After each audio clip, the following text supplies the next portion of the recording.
Bienvenue sur Ici Beyrouth. Notre invité aujourd'hui est arrivé au Liban le 1er août 2020, soit 3 jours après la triste explosion du port. Responsable de la coordination et de la coopération entre les 26 agences de l'ONU présentes dans le pays, elle a été en première ligne dans toutes les crises qui ont frappé le pays ces 2 dernières années. Son mandat se termine à la fin du mois et elle a accepté de répondre aux questions d'Ici Beyrouth avant son départ. L'invitée d'Ici Beyrouth aujourd'hui est la coordinatrice résidente et humanitaire des Nations Unies pour le Liban, Najat Rojdi.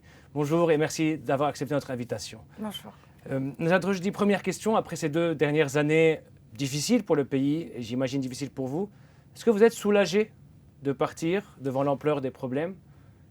Absolument pas. Je n'aurais pas les fonctions que j'ai si je fuyais les problèmes. Parce qu'au cœur même de ma fonction, c'est effectivement d'être là pour appuyer les populations, pour appuyer les autorités, afin justement de diminuer la souffrance des populations et d'appuyer les réponses. Je vous avoue que je pars aussi avec de la tristesse de ne pas avoir été capable de faire plus, je vous dirais. C'est beaucoup plus cela. Je pars aussi en même temps avec beaucoup d'espoir parce que j'ai rencontré des gens formidables, des Libanais qui sont formidables, des Libanais et des Libanaises. Et je crois vraiment qu'avec leur énergie, et s'ils gardent le même esprit, et aussi que cet amour et cette fierté d'être Libanais se traduisent avec une solidarité encore plus importante pour justement servir le pays, pour justement sortir le pays de la crise. Je n'ai aucun doute qu'ils vont y arriver. Najat Rojdi, vous avez dit que vous avez rencontré des personnes, des politiques, des autorités, les ONG, les bailleurs. Entre-temps, ces 2 dernières années, le Liban a connu la pauvreté, les pénuries, médicaments, carburants, électricité, j'en passe, les crises politiques, les crises sanitaires avec des vagues de Covid-19 très fortes, l'explosion du port, des tensions sociales entre Libanais ou entre Libanais et non-Libanais. En tant que coordinatrice résidente, comment on gère tout ça? Oui, enfin, vous avez énuméré, j'avoue, mon quotidien. Je dirais que c'était mon quotidien. Je n'étais pas la seule. On gère ça en amenant toutes les forces vives, je dirais, et toutes les bonnes volontés ensemble, parce qu'une personne toute seule ne peut rien faire. Devant l'ampleur des crises que le pays a traversées et qu'il continue à traverser, je dois avouer que si je dois résumer ma leçon apprise pendant ces 2 ans, c'est qu'il y a eu une formidable solidarité. Je vous avoue que je suis toujours très ennuyée quand on me dit non, tout le monde a abandonné le Liban. Ce n'est pas vrai. Le Liban a des amis, a plusieurs amis, des États membres qui sont des amis, des pays donateurs qui sont des amis. Je les ai vus s'exprimer immédiatement après l'explosion, avec une réponse qui est considérée comme étant la mieux financée dans le monde. Il faut le rappeler aux Libanaises et aux Libanais. Tout le monde a été là. La communauté internationale a tout de suite répondu présente. J'ai vu aussi cette solidarité s'exprimer quand on a lancé le cadre de réponse qui était beaucoup plus pour le relèvement et pour la reconstruction et pour les réformes.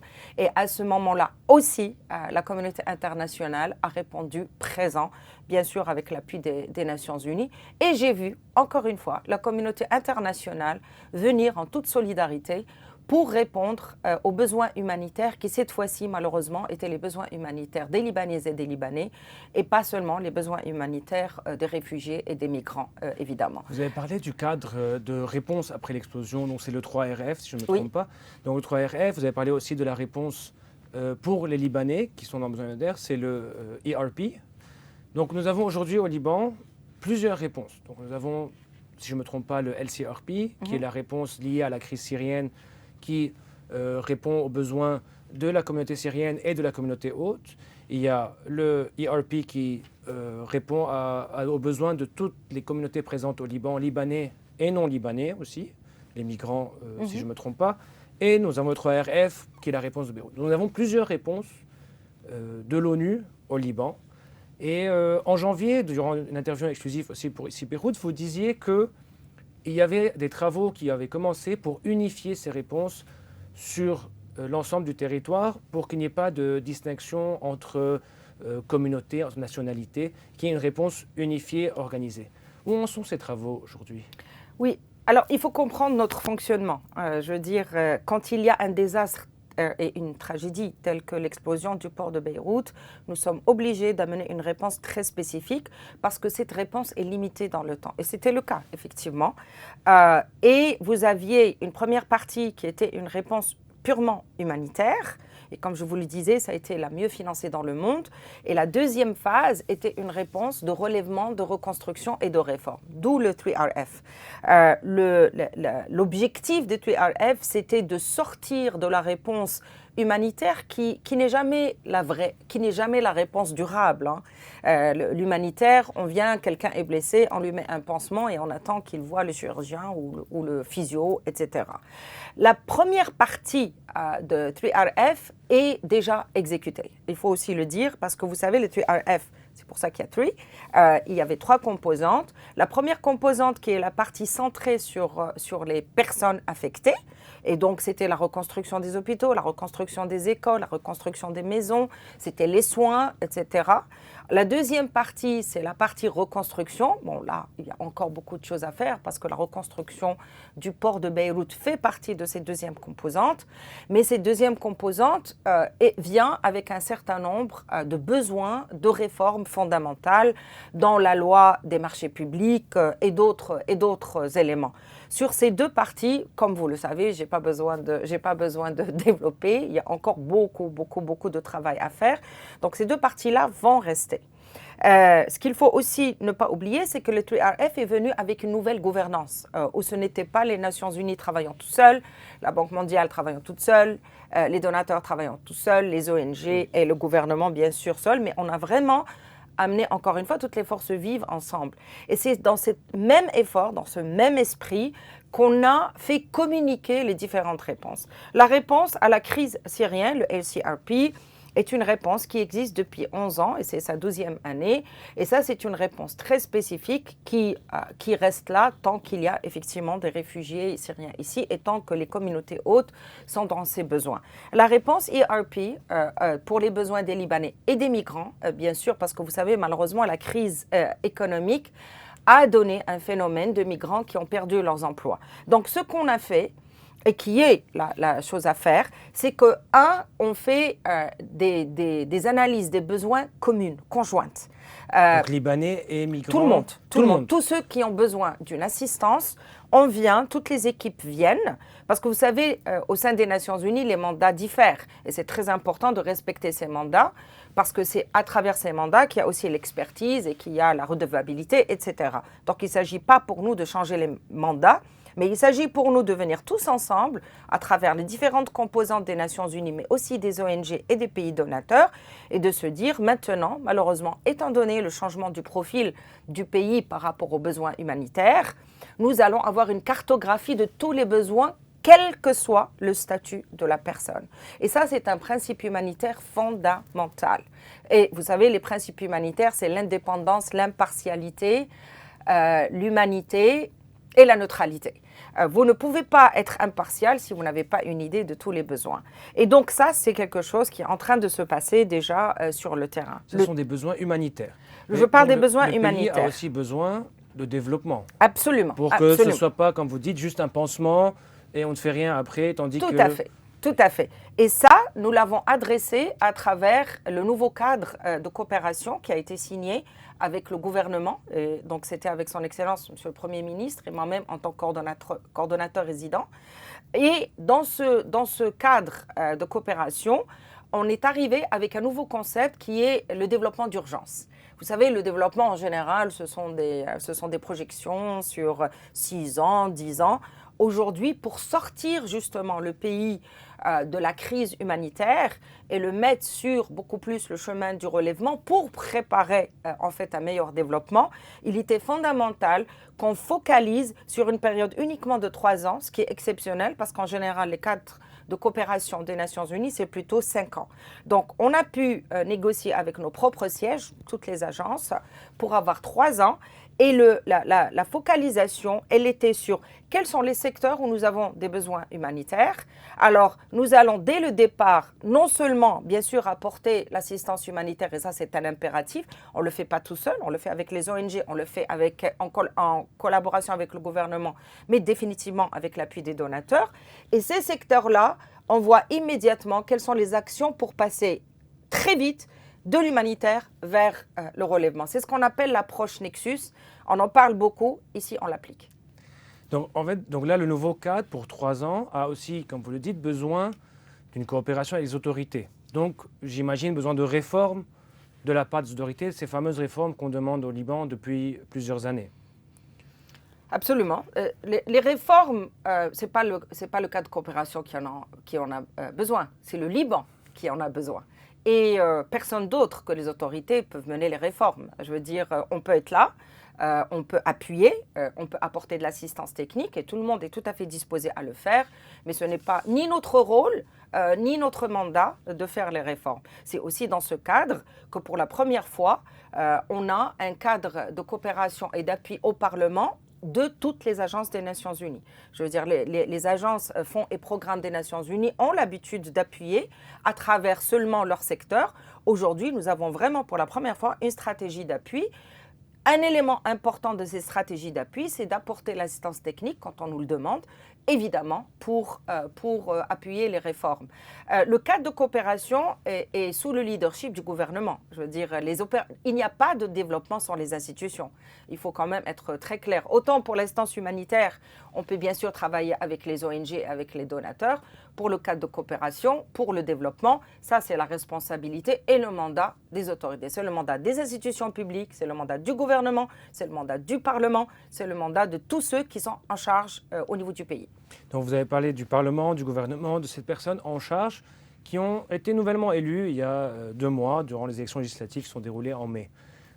Quelles remarques pouvez-vous faire sur ce processus électoral qui s'est déroulé il y a tout juste 2 mois? Écoutez, je me rappelle que 3 semaines avant les élections, je rencontrais plusieurs de ces personnes formidables dont je vous parlais au départ, qui questionnaient encore si les élections allaient se passer. Donc je vous dirais que mon premier commentaire, c'est que oui, les élections se sont passées. Il faut aussi souligner ça. Je veux dire, je me rappelle, et c'était quand même assez incroyable que 3 semaines avant, il y a un tel déficit de confiance que 3 semaines avant, les gens mettaient en doute ça. Donc, en soi, c'est une réalisation. La deuxième chose, certes, il n'y a pas beaucoup de nouveaux visages, je dirais, qui ont été élus, mais en soi, c'est un message important. Ça veut dire que oui, c'est possible. Ça veut dire que le type d'écosystème, disons, qui existait avant, peut amener et peut permettre effectivement d'avoir de nouvelles idées, de nouvelles visions, de nouvelles approches, de nouvelles stratégies. Et ça, c'est possible parce que les Libanais l'ont voulu. Donc le message pour moi, c'est oui, vous Libanais, quand vous voulez, vous pouvez. Donc ça, pour moi, c'est le deuxième message, parce qu'il n'y a que les Libanais qui peuvent faire ça. Je veux dire, il n'y a personne qui va voter à leur place. Mais c'est en même temps aussi que les Libanais prennent les résultats comme étant le résultat et comme étant le résultat de leurs actions ou de leur manque d'action. Le troisième élément, c'est que, oui, on a vu plus de femmes rentrer au Parlement. Alors, évidemment, si vous prenez que le chiffre, ce n'est pas beaucoup. Mais si vous comparez par rapport à ce qu'il y avait avant, c'est quand même beaucoup mieux. Il y a le nombre de femmes au Parlement sont passées de 6 à 7 sur 128. En janvier dernier, vous me disiez, vous espériez une représentation politique plus importante des femmes libanaises. Est-ce que le chemin est, à votre avis, encore très long, si on va ajouter une députée chaque 4 ans, ou quand vous tournez, vous avez tourné au Liban, vous avez parlé avec tout le monde, avec les populations, les ONG, est-ce que ce changement et cette marche vers l'égalité entre les genres, est-ce qu'on va y arriver rapidement, à votre avis, ou ça va prendre chaque 4 ans, une en plus? Écoutez, j'ai grand espoir que la loi sur les quotas passe. La loi sur les quotas, c'est vraiment pour forcer un peu. Dans le pays d'où je viens, on a fait ça, mais c'était aussi un élément pour que les partis politiques aussi adhèrent à ça. Tant que les partis politiques existants anciens ou nouveaux, ne sont pas aussi sérieux par rapport à cette égalité et ne traduisent pas cette égalité en mettant non seulement des candidates femmes, mais des candidates femmes haut dans la liste. Je veux dire, ça ne sert à rien de dire j'ai 10 femmes et de les mettre à la fin de la liste. Mais je vous dirais encore une fois, il faut aussi que les Libanaises et les Libanais soient prêts à voter pour des femmes. Aujourd'hui, si vous voyez le nombre de votes, les femmes n'ont pas eu beaucoup de votes. Donc c'est vraiment quelque chose qui doit changer au niveau de la société. La société prend beaucoup de temps pour changer. Et je pense que je vous l'avais dit quand on s'était vu la première fois, mon choc en venant ici, je connaissais le Liban avant, l'image projetée du Liban, c'est vraiment que c'est une société très émancipée, vraiment très égalitaire, où la femme a vraiment un positionnement très important. Quand je suis arrivée ici, en tout cas dans le domaine, dans le monde et dans la vie politique et la vie législative, je me suis rendu compte que la femme n'était pas si présente que cela. Ce qui en soi est une injustice, parce que la femme libanaise est une femme travailleuse, elle se bat, elle a toutes les compétences, elle a toute la capacité, et il est fondamental de ne pas priver ce pays de la moitié de son énergie, qui y est une énergie qui a prouvé sa capacité et ses compétences dans tous les autres domaines, mais pas dans le domaine politique et législatif. Les élections présidentielles dans 2 mois, pensez-vous qu'on pourrait avoir une femme à la tête du pays? Ouh là là. Quel serait le profil d'une femme aujourd'hui à la tête d'un pays qui est en lambeaux ou qui est en train de petit à petit s'effondrer? Est-ce qu'une femme aujourd'hui, à votre avis, le profil d'une femme pourrait permettre à ce pays de se relever? Pour des fonctions aussi importantes, je ne pense pas que la femme ou l'homme devrait avoir des profils différents. Le seul profil que j'espère qu'aura le Liban, c'est le profil d'une Libanaise ou d'un Libanais qui effectivement vont être très déterministes. Il faut vraiment être très déterministe par rapport à rassembler, par rapport à effectivement avoir le travail du gouvernement, de l'exécutif, le travail du Parlement, par rapport à être le président ou la présidente de tout le monde, par rapport à donner un nouvel élan aussi à ce pays qui est encore là, hein, mais réellement une nouvelle renaissance. Vraiment, c'est ça. Et je ne pense pas qu'une femme ou un homme, ça soit ça réellement la question. Et puis, une présidente ou un président qui retrouve et qui réinjecte la confiance au niveau du peuple libanais, mais aussi au niveau de toute la communauté internationale. Merci beaucoup Najat Rejdi et nous vous souhaitons du courage dans votre prochaine mission qui ne sera pas très loin. Et chers internautes, merci de nous suivre et vous pouvez toujours retrouver cet entretien sur notre site web www.icbeyrouth.com et sur les réseaux sociaux.